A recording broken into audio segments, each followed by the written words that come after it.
Moi! Eli tässä videossa me siivotaan mun huone, koska se on ihan kaatopaikka.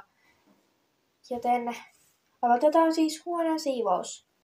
Eli kun mennään tänne mun huoneeseen, niin tää näyttää tämmöiselle ihan kauhealle kaatopaikalle.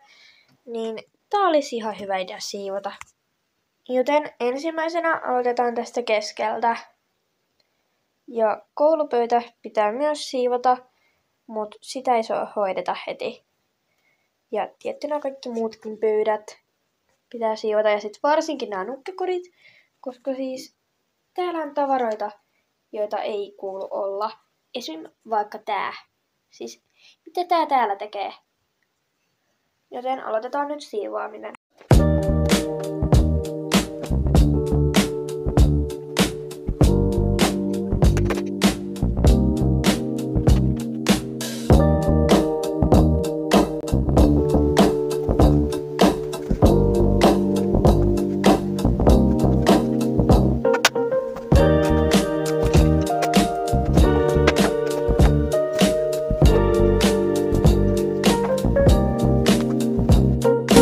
Mä sain nyt siirrettyä tuolta nämä kaikki tallit ja nää.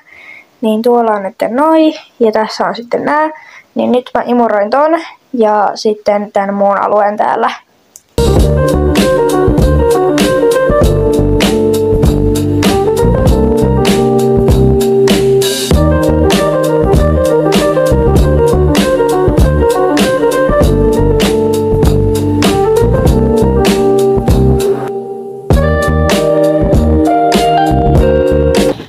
No niin, tää huone näyttää siis tämmöiselle siivottuna. Eli on siis eroa, että onko se siivottu vai ei.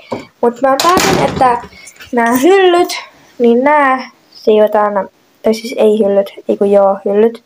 Niin siivotaan erillisellä videolla. Niin joo, eli ne siivotaan siis erillisellä videolla ja nämä nukkekodit kanssa järjestellään sitten erillisellä videolla. Niin ne on nyt sitten sotkuset vielä, mutta nekin hoidetaan kyllä. Tämmönen tää video oli, joten heippa!